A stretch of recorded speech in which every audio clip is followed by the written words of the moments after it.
you, Bridge community, for joining us again for another podcast from Bridge the Divide. We have been out of the net for a little bit. We hope you didn't forget about us, but we're still here nestled in the Cedarburg Public Library for some good conversation, we hope.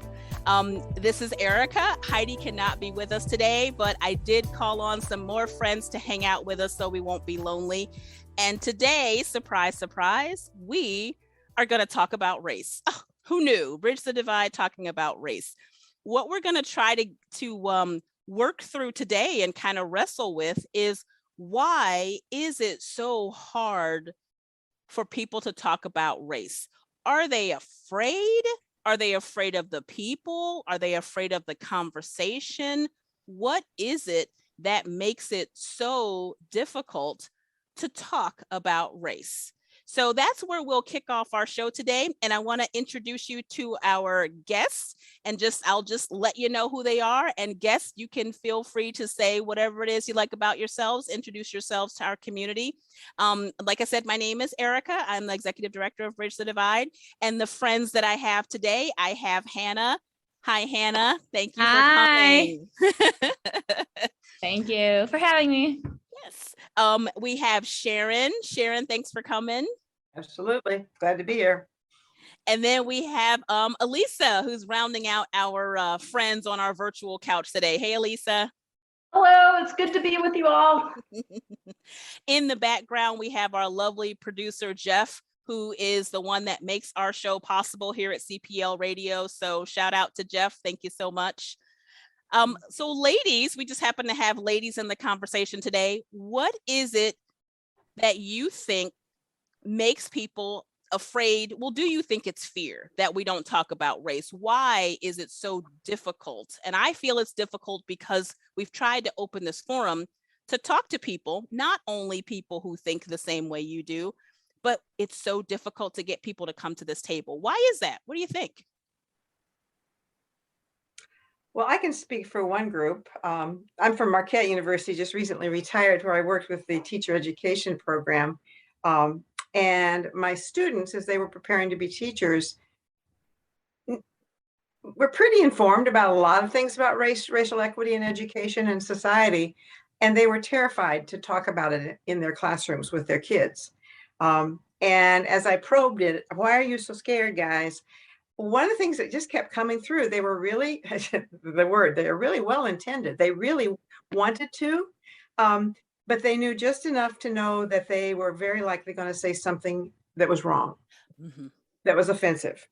And I think that is a category of, especially the people who want to be involved, who do care, and then they just like clam up in that moment that they may say something that's offensive and not realize it until it comes out, or maybe not even realize it at all until someone points it out to them. Right. And for my young students, that was terrifying, absolutely terrifying.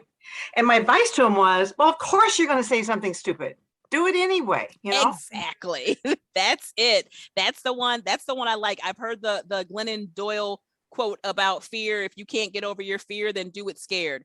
If you make a mistake, practice the art of the apology and keep going. But we need people moving forward in this, not stopping with what doesn't feel good, right? Especially if you're that well-intentioned person. I want to do right. I want to do well. If I can't do it well, I'll just stop because I'll mess it up. No, please don't stop. Yeah, I think too, like the same kind of themes that like uphold white supremacy of like with perfectionism or like white supremacy culture, like those same things are tied to like this unwillingness or fear, if you want to, whatever way you want to describe it, to mess up, you know. That's, those things like coexist together. And so I think that is like a huge part of it. Yeah. And don't we mess up in other parts of our lives? Like we can't do everything else perfectly, and we feel like it's okay in other things to mess up or get feedback or some critique, even if it's hard. You do it at work. You don't just love somebody telling you you're not doing something the best, but you take it and then you modify. Yeah.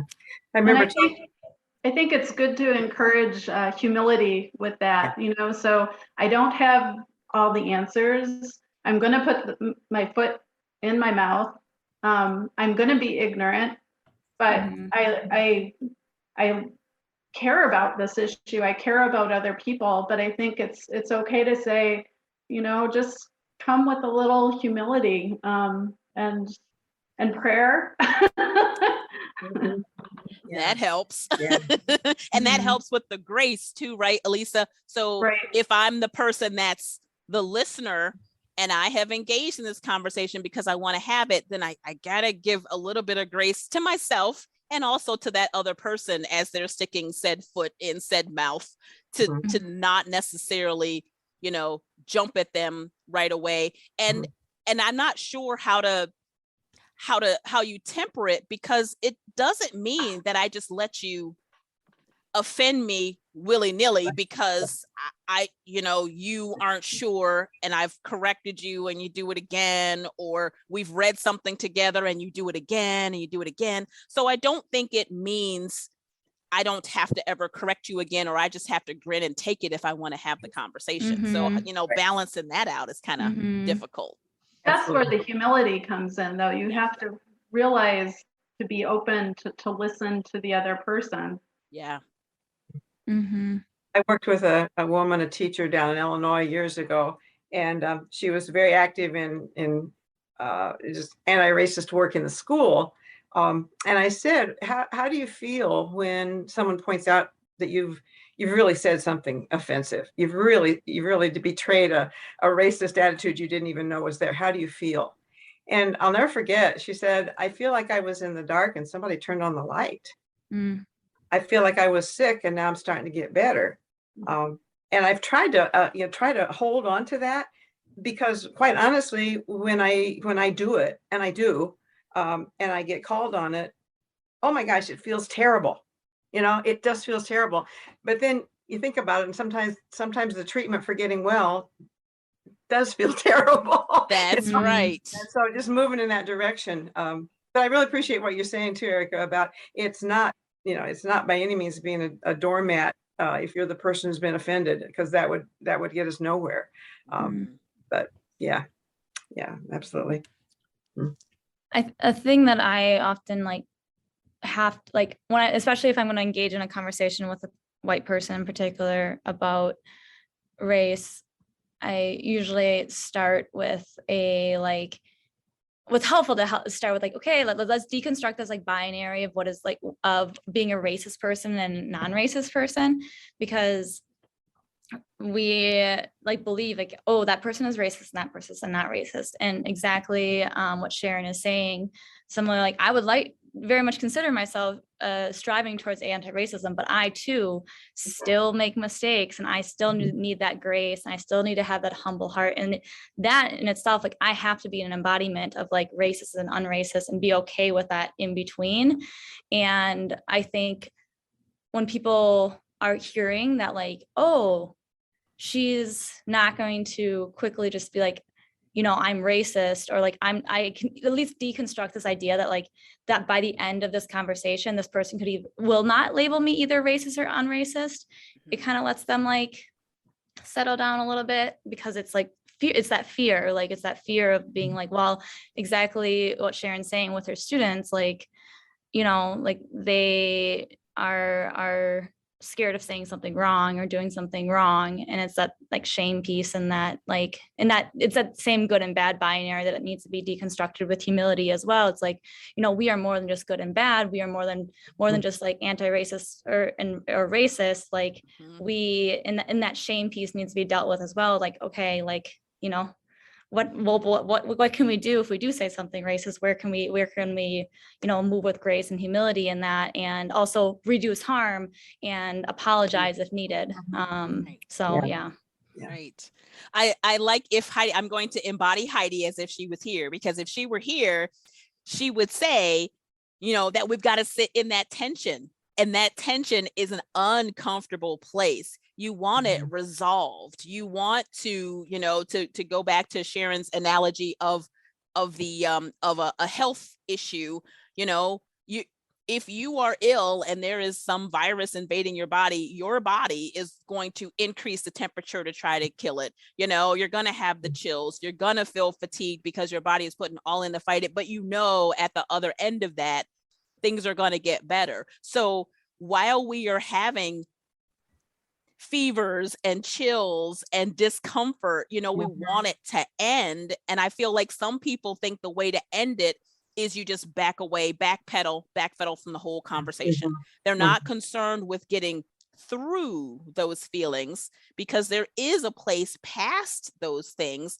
It may not be perfect, you know, to Hannah's point, we may not automatically then be anti-racist, but you do have to go through it to get over there. And the discomfort and the tension and the unknown of what it looks like on the other side, some fear, some, you know, it shouldn't be shame, in my opinion, but you can't say how somebody else feels. That's how they feel. But how do we get then through that, because something's on the other side?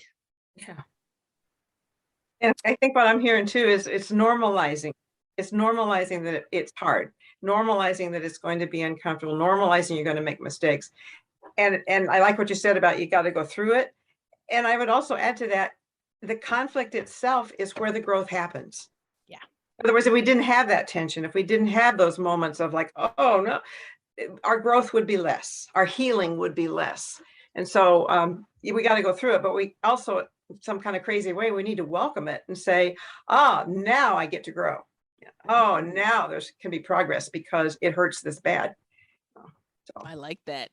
Yeah. I was thinking a little bit about situations in our family when we have to deal with something difficult. Maybe it's an issue of violence, or maybe it's an issue of addiction. And if you're going to deal with that, you have to be very honest, and it takes a lot of intentionality. And, you know, I think with racism, that's a situation where there's a lot of hurt and there's a lot of pain. And you need to be able to deal with that in an honest way. And I think if we ever are going to move forward, we have to be able to deal with that pain and recognize that that is not wholeness. You know, I don't think we as individuals can't be whole ourselves, but I think as our society, we can't be whole unless we address it. But there's fear with that. I mean, nobody likes to deal with the pain of some of those things. I like that conversation about the pain and the healing.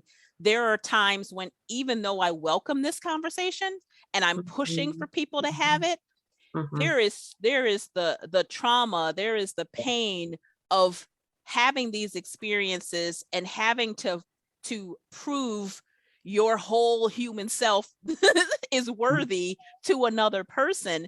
And having those conversations is painful. And to have somebody that's gaslighting you or minimizing your experiences adds to the pain. So I can certainly understand why, you know, I think I say it every show, Black people are not a monolith. So I am here speaking to you as Erica, Black woman Christian that lives in Ozaukee County.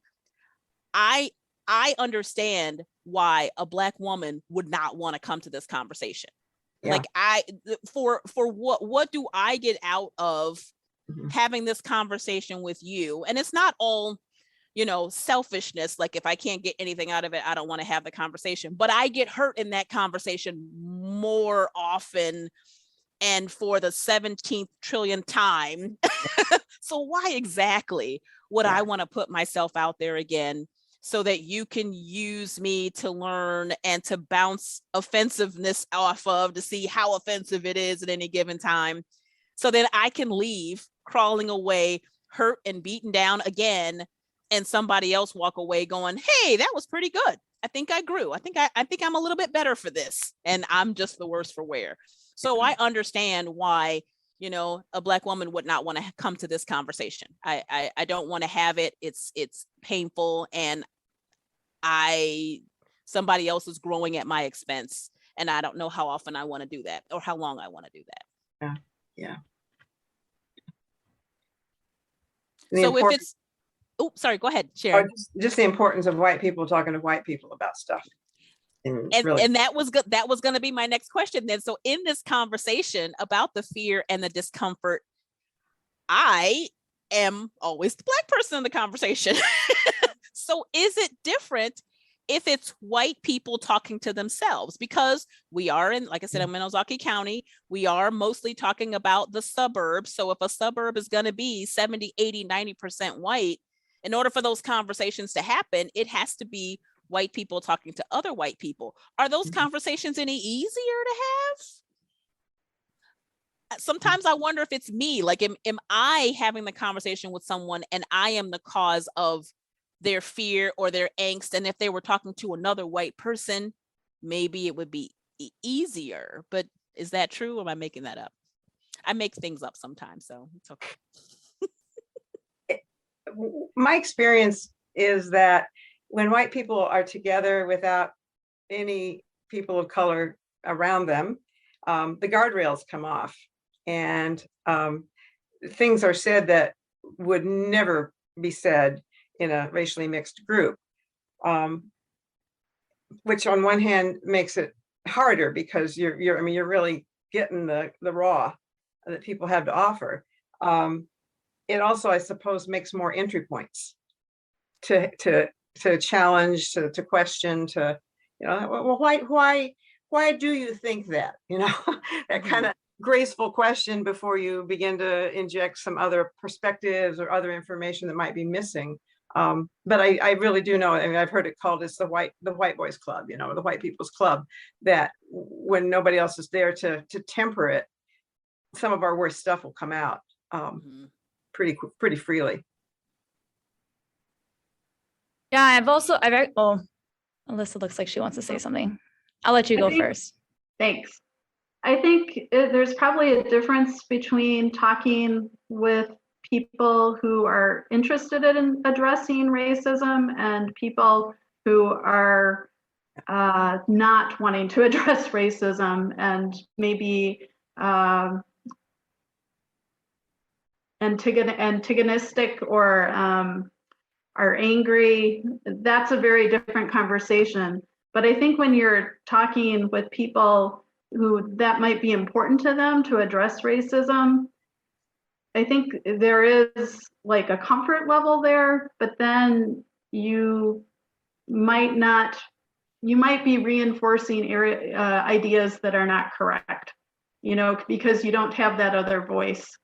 So, or other voices, but you might be just reinforcing incorrect thoughts, if that makes sense. Yeah, I like that. And even situations too, right? If the conversation would have been calmer, more tempered, more equal back and forth, if it wasn't right after some big flashpoint where everybody's, emotions are just on fire and wanting to have a conversation, then could look differently than if you were having the conversation when you're already encouraged or trying to step into this space to have the conversation and ready to talk. That could be a lot calmer and more equitable in the back and forth in that conversation. Mm-hmm. What do you think, Hannah? Yeah. Yeah, I think, I guess I don't completely know what is right or wrong, but I guess I've led a couple groups of white only kind of conversations, and including two at Marquette with some undergrads, and then just I personally kind of needed one at one point in my life, just I had a lot of thoughts, and I knew the same thoughts that Erica, you just expressed about it being really painful for people of color to have conversations. And I didn't want to hurt anyone, but I also had a lot of thoughts in my head that I need to figure out between what my family have said and how to deal with my family and some of the complicated conversations we've had and Also just like who I am and what I am in it. And I'm a little bit younger, and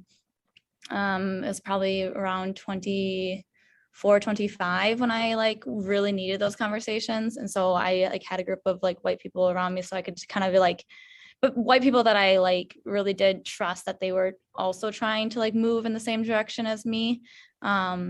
And so I'll say like for myself, I like definitely needed that at a certain point to be able to like be embodied in my whiteness and myself, and also like, yeah, deal with all the emotions that I was like, but like knew it wasn't really productive for me to like throw them all at a person of color, or like, so I'm mostly leaning on the point of like advocating for those in conversations to be super important for white people to talk about race, mostly because it's invisible, mostly when it isn't an invisible thing in the room when there's white people in the room, and to talk about it is like, I think also just like a powerful stand, like, hey, race is in the room. But also I also hear the constraints of like, oh, well, maybe there could be like movement towards like problematic like thought and like affirming things that are like racist in a certain way. So yeah, I see the like tension to hold it in, I guess. Yeah. Well, you brought up family, and I think that's another layer, right? There could be something that we're talking about across different races, something that we can talk about within our racial or ethnic or cultural group. But what about family?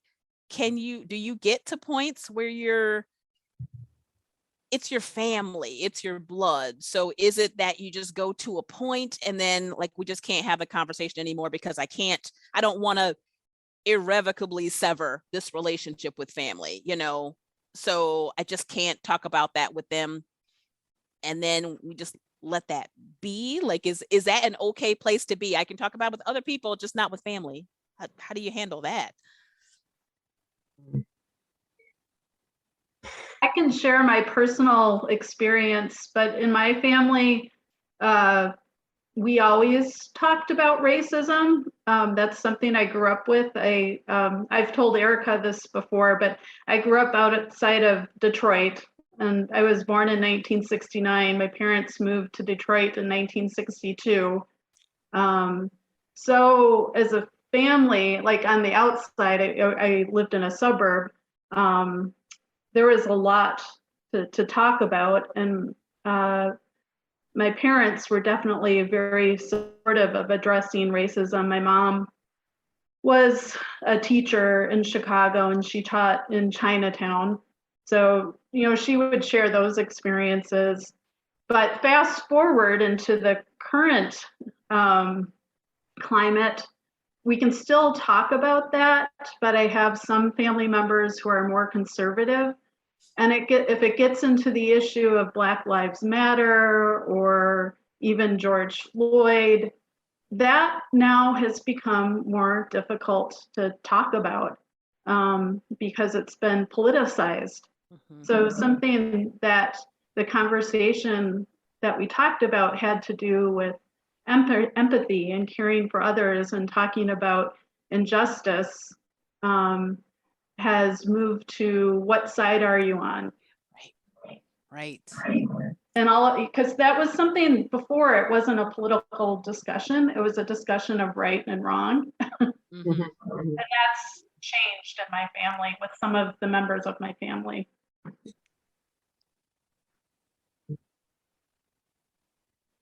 I think that one of the other issues that we come across when you brought up George Floyd is knowing that the conversation, to Hannah's point, is not, are you racist or are you anti-racist? This is a binary and you're one or the other, choose a side.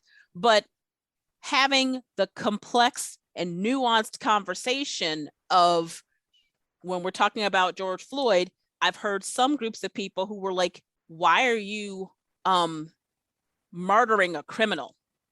That's your problem right there. And that's why this whole conversation is all about you murdering a criminal, right?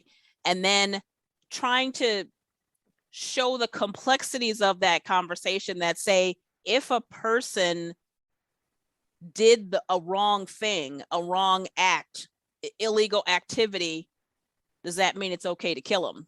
I mean, can't you acknowledge all of the things? Can you say he should not have done this other stuff? That was bad. Okay, you can say that and have that in a whole different conversation. You know, did he have a police record? Was there something that was against the law that he did at one time? Okay.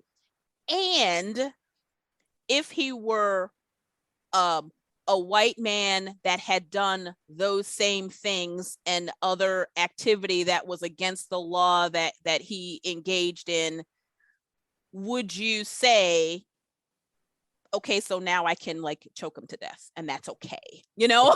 So the complexity of it gets, you have to have time and energy and empathy and humility and patience to sit through all the layers of that conversation. It is not a fast conversation.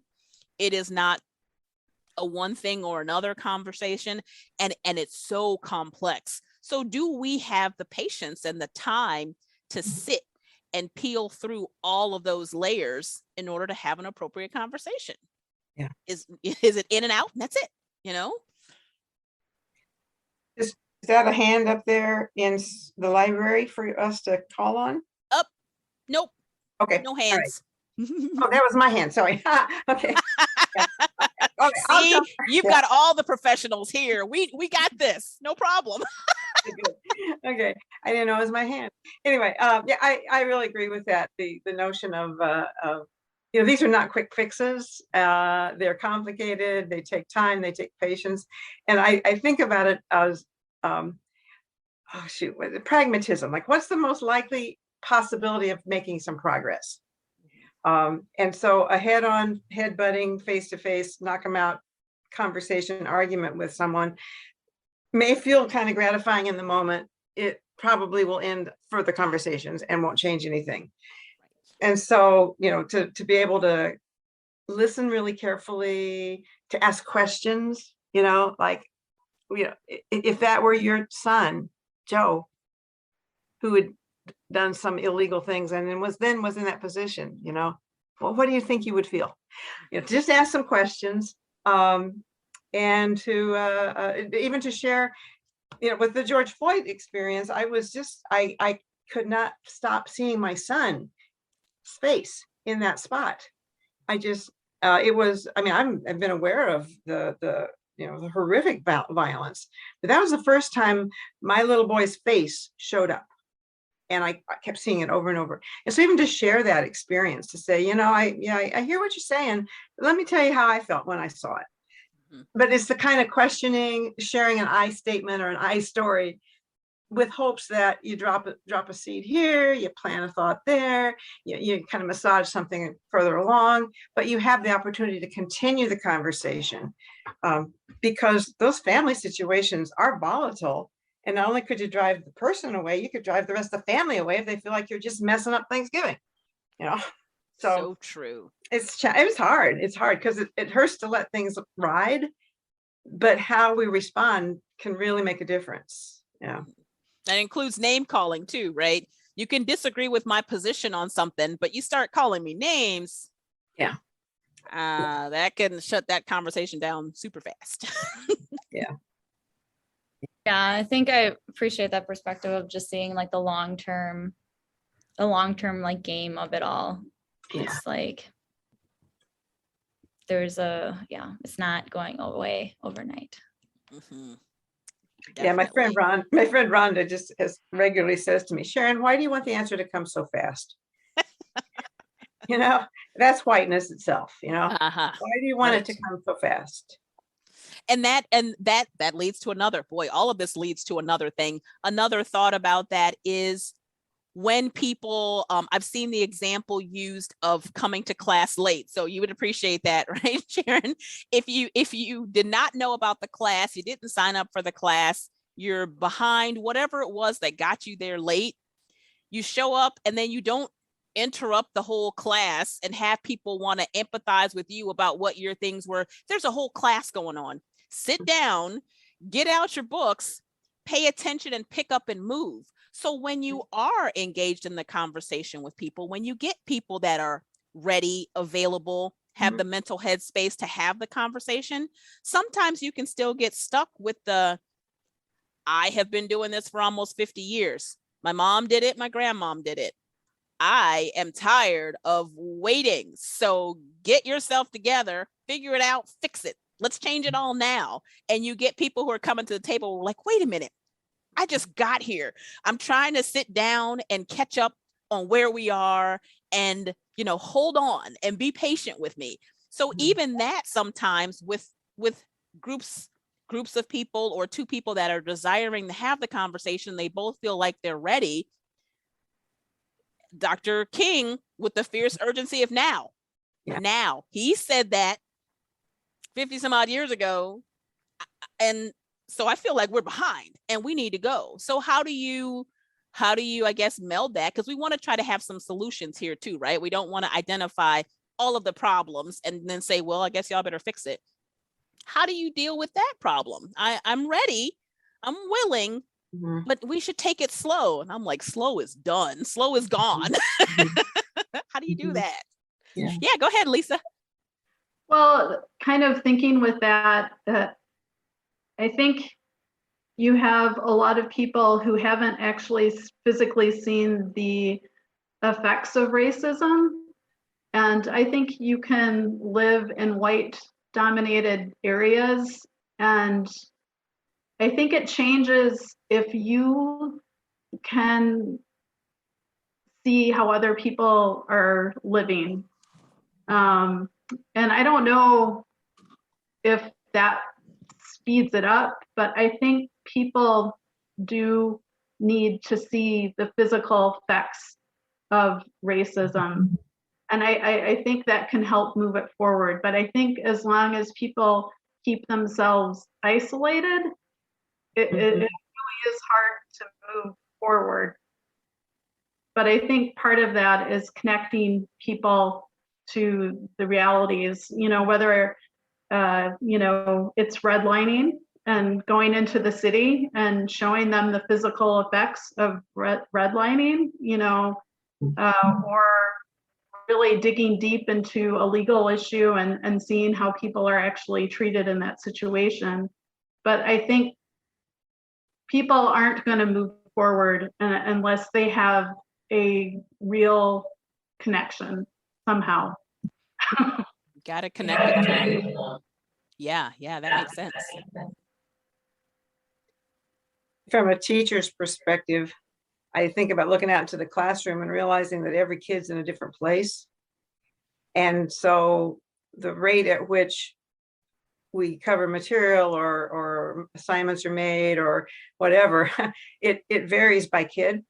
And so when I look at the white community, my white friends and family and just the sea of white around, I need to remember they're all in different places too. And so I can find people who need that slower, let's drive into the city and see some stuff thing. And then I can also find other people at other times who are saying, yep, I'm on board, let's go. Yeah, I'm in a group right now that's Black and white in a church talking about reparations. And like, that's a different group. That sounds like a fun group there. That must have some good conversation. Yeah. But that's a different group of people than the folks who are going, well, what do you mean I can't be colorblind? I thought that's what Martin Luther King wanted, And so differentiation, to say where's my audience? How can I move each audience member a little further along? And there are going to be some who are going to they're moving me along. And so, yeah. So slow is not the answer, but pacing for some people will be different than for other people. And so kind of recognizing that, I think some of us are gifted and called to bring in the slower learners up, and others are called to be out there, marching in the front of the line. And hopefully all of us get a finger in lots of places, but anyway, yeah. That takes me to the and Elisa, I'm sure you've talked about this, all the different parts of the body that need to do things to make something happen. So if we talk about what are solutions? How do we fix it? How do you become a part of the change you want to see? I think one of those things is not everybody has to fit into a certain category to prove that they are doing the work to help end racism, right? Everybody is not marching and protesting, but the ones that are doing a thing and they're moving a needle. There are people who are sitting in their book discussions and are still fairly isolated. They may not be engaging with a lot of others yet, but that's their time to learn and grow. And that's a part of their work on the journey to end racism, that people are doing different things. Some people are inside of systems trying to make changes to those systems by being a part of that system and showing that it has to change and doing that. And they're doing a part. There's not only one way to do the work. And I think that for those of us who are doing it, sometimes that can trip us up. You already have the choir that you're preaching to, but it's not good enough if you're not doing this. So your way is invalid. You know, we've got to be careful about those kind of things that can pop up that's happening all within people who are on the same, on the same journey and knocking each other down as they go because you're not doing it the way I'm doing it. Therefore, your way is not right. So those solutions, we've got to remember to consider that, and working together always sounds nice when you say it, but what does it look like? What does it look like if you are out there protesting and saying, this is the way, and this is the way we affect change? If you're someone on the side that says, that's not the way to do it. Well, that's how we got some of the 1968 fair housing laws, right? Are you saying that them walking the streets for 200 days didn't get somebody, even if they weren't sincere, to say, what do we have to do to make them stop? So that's a way that works. And all of those ways are good. How do you get people who are doing different things to work together so that we're not getting in each other's way or downplaying another person's way of doing things?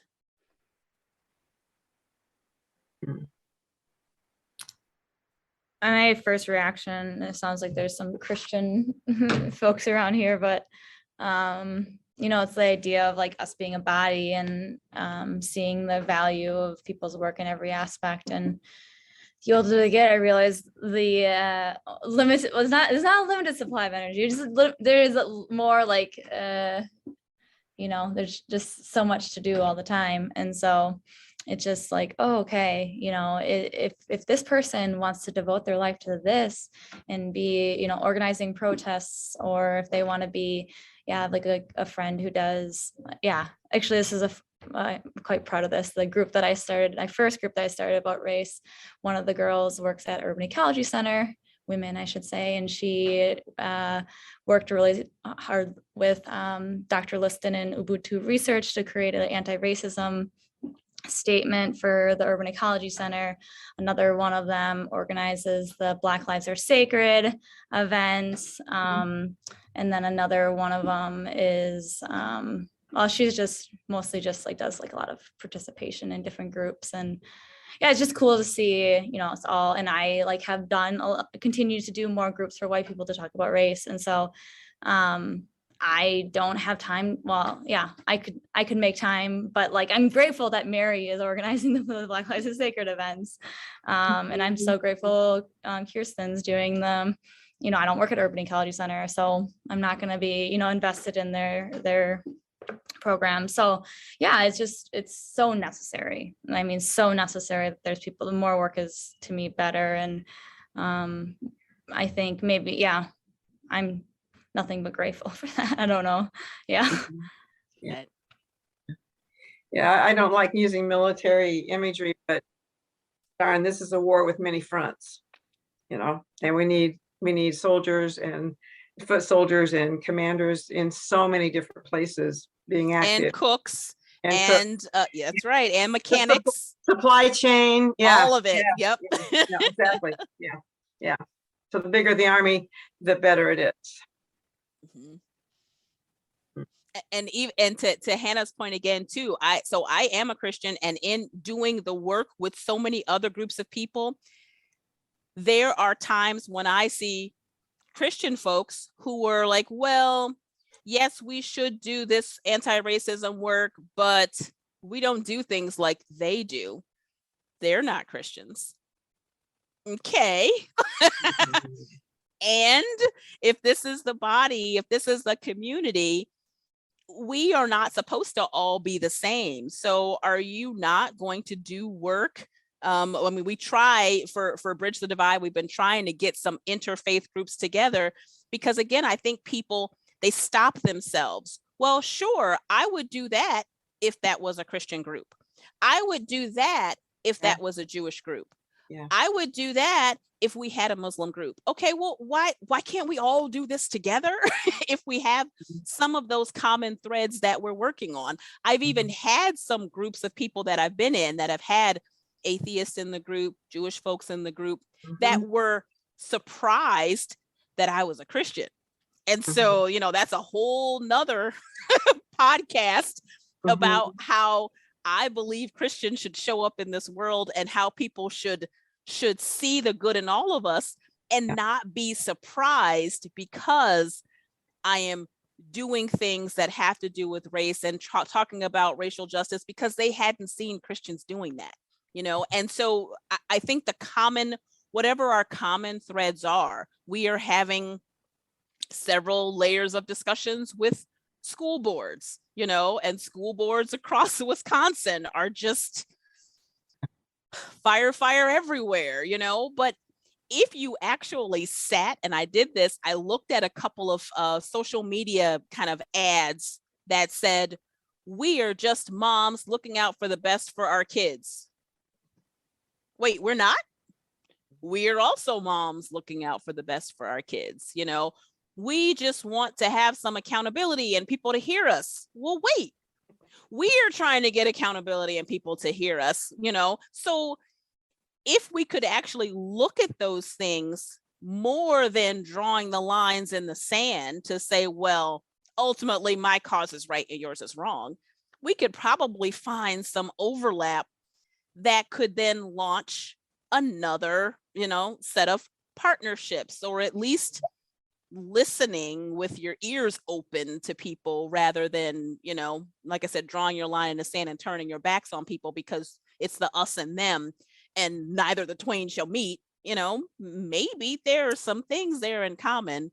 And if we were listening well to each other's stories and perspectives, we could see that we had these things in common. But right now, we can't even see that we have this common ground because it's us and them, and I'm not going to listen to anything you have to say.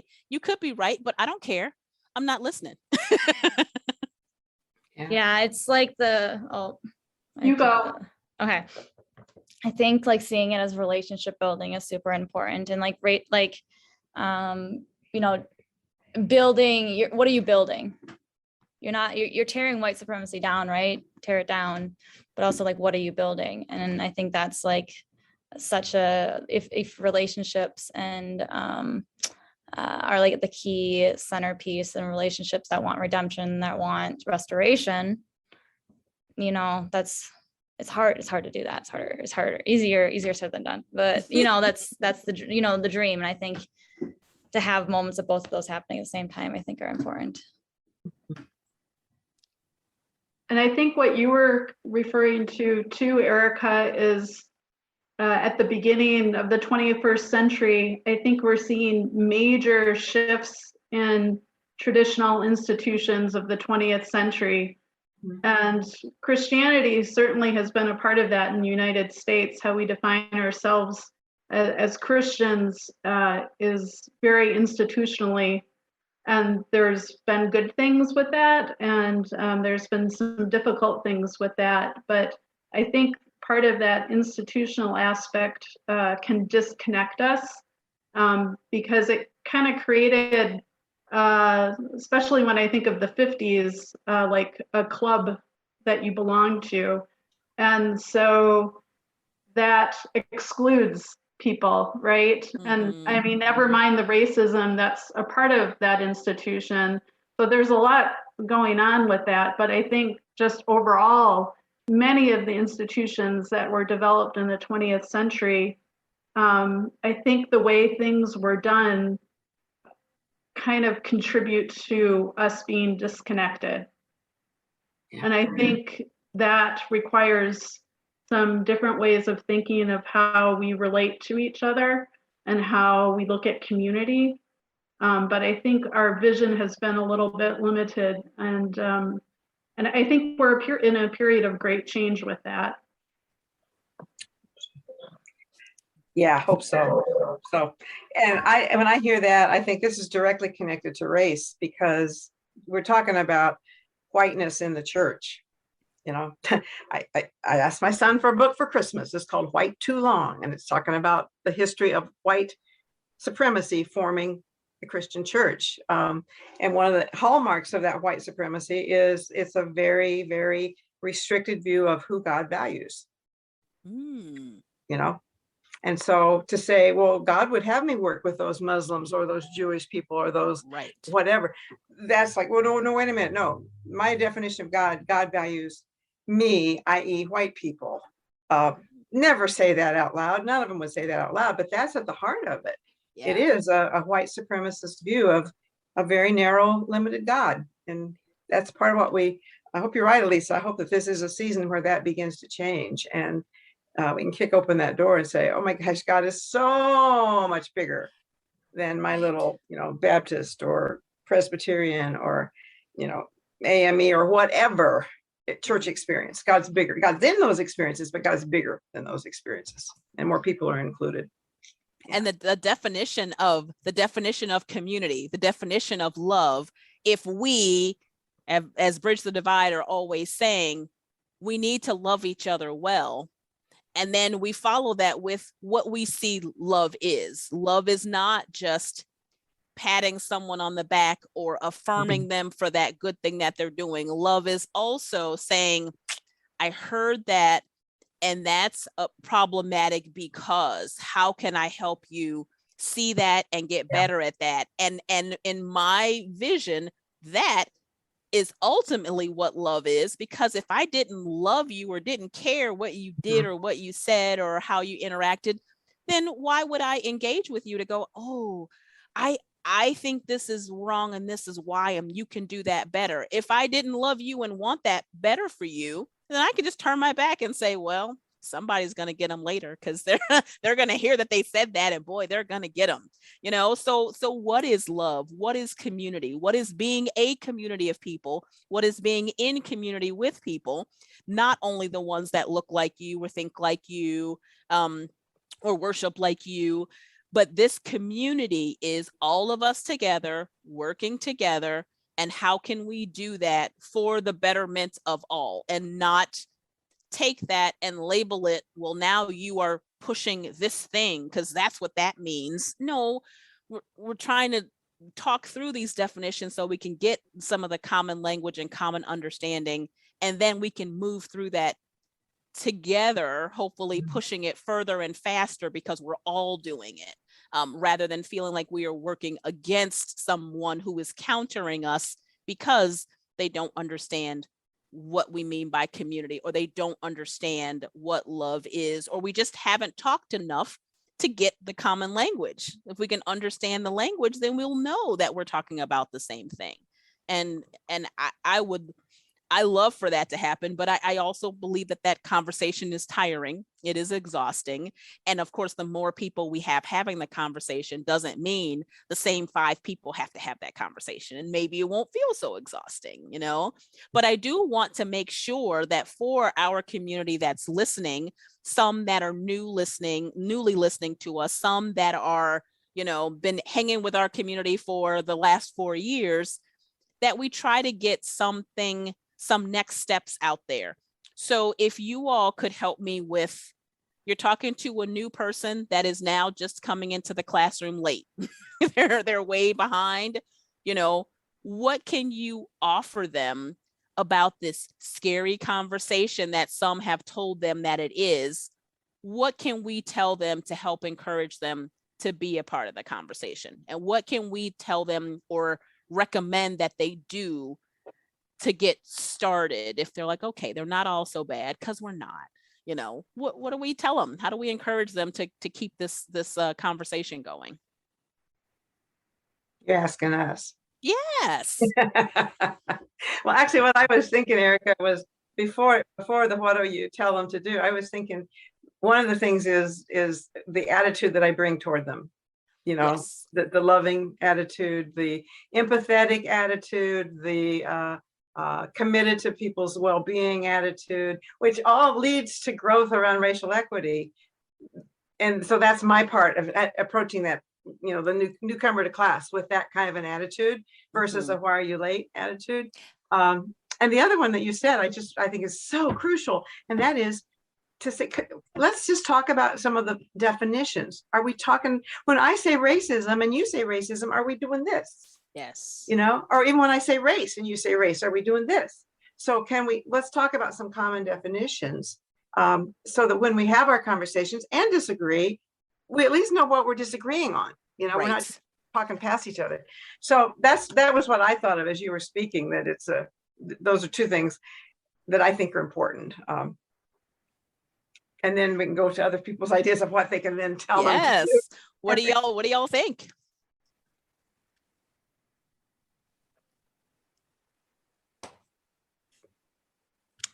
I don't know. I think listen to that core gut.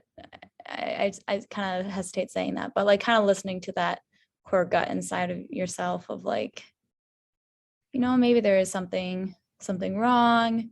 Then also just being curious of well, where is my role in it to create the world that is, leaning towards more right. And so I think that is probably, is there something small that can be done? I believe in the impact of ordinary humans in relationships. And so, even when it's overwhelming and big, it is, but also we all have power within us to make changes even in small ways. And just to I would encourage maybe just to talk to a close friend or talk to somebody who might really be interested in those conversations. You can reach out to me if you need to. And because it's confusing sometimes and it's overwhelming, that feeling of what can be done, but just know that there is, the more you experiment it. Sorry, now I'm talking a lot, but something I would say to people after George Floyd, my friends calling me and just be like, hey, just this is great that people are wanting to have this conversation, but it's a whole new identity to try on.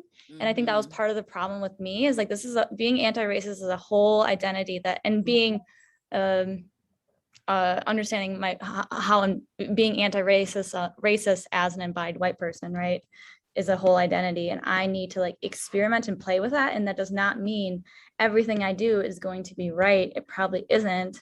And I just but I have to be committed to the journey of it. Otherwise, I do one thing wrong and then I clamor up and come back into a little shell and be a little fragile and scared. And fragile and scared, completely part of the process. But it's just no one wants to live their whole life fragile and scared. So, right.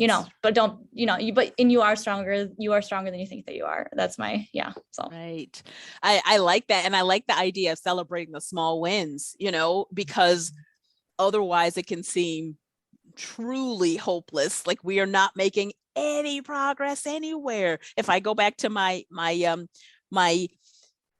relationship with our school board, I can both, we talk about both and a lot, I can both demand accountability and transparency and calling them on their stuff and celebrate that finally for 2022 we have Dr. King's holiday on the calendar and a day off, just like you're going to get off for President's Day, right? I can say that is that small win that I think maybe should have been a win a while ago, but it's here now, and they did it, and I've got to say, yeah, that's great. Now what next? Now keep going.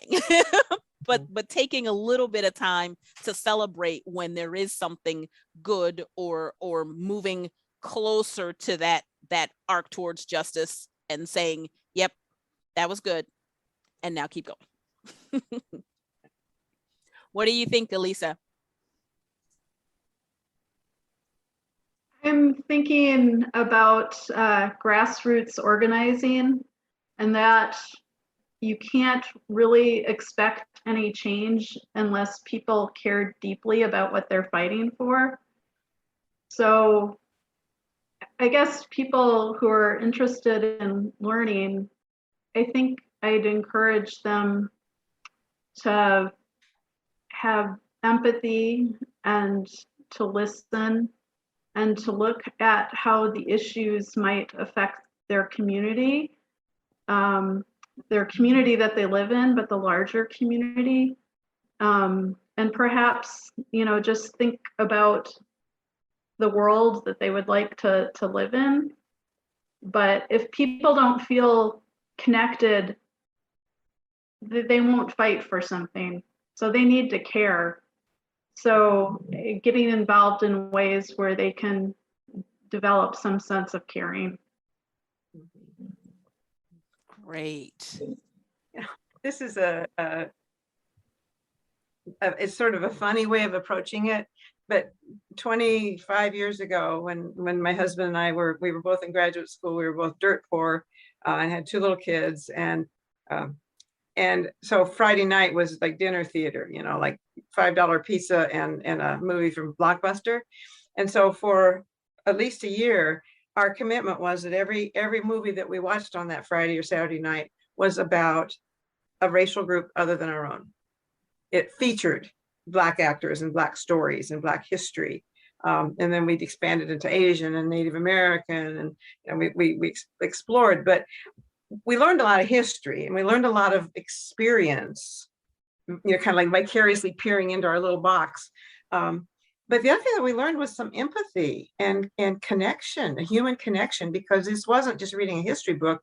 This was like kind of watching people acting it out, living it out, and seeing the pain on their faces or the victory in their, shoulders as they marched across the bridge.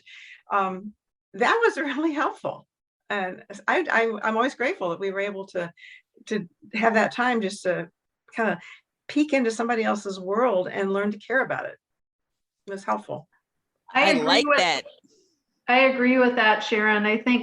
I believe in the power of the arts, so whether that's a movie, a very, very good book, or art. And we're really lucky in our area. We have multiple museums who have been highlighting people of color in the exhibitions. And that can be a great way to connect with people is through the arts. But we have a lot of those resources in the community. Yeah. Including our very own Cedarburg Public Library, right? How is it that you get to have a place where you can find the story where someone else tells you their story? It's not you telling them what their story is. It's not you repeating the myths that you have heard about the other or the them. You have these libraries that are the hubs of our communities, and you can go in and learn and travel and see and hear other folks' experiences. So it's really hard sometimes when you hear I don't have proximity to Native American people, to Asian American people, to, South American people. I don't know. I haven't seen. We have got our hands on these libraries that have made the world so much smaller. It's right there. So you have to, back to the intentionality, you've got to be intentional, and you've got to search out those experiences. And then once you have heard them or seen them, don't discount somebody else's experience. Well, that's not how it really is. Really? that's somebody telling you their story. So you need to hear their story and listen to their story. So I would encourage everyone, I mean, obviously come to our Cedarburg Public Library in our little town because we think it's great, but you have libraries everywhere. Use them, learn from them, grow with them. It's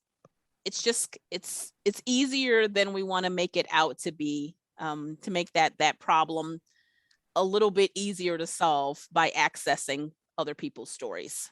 Yeah. So thank you all so very much for joining me in this conversation. It was fantastic. It obviously is the beginning for some. It's right in the middle of the journey for some, but it's never the end. We've got to keep our foot on the gas. We've got a long way to go and a lot more things that we can learn. Even for those of us that think we have learned a lot and been through a lot, there's so much more to learn, and we're never going to get to do it if we can't be in community with other people, supporting the journey and supporting each other on the journey. And I appreciate you being with us here at Bridge the Divide, supporting us as we continue. There is always more. We talked about Dr. King's birthday coming up.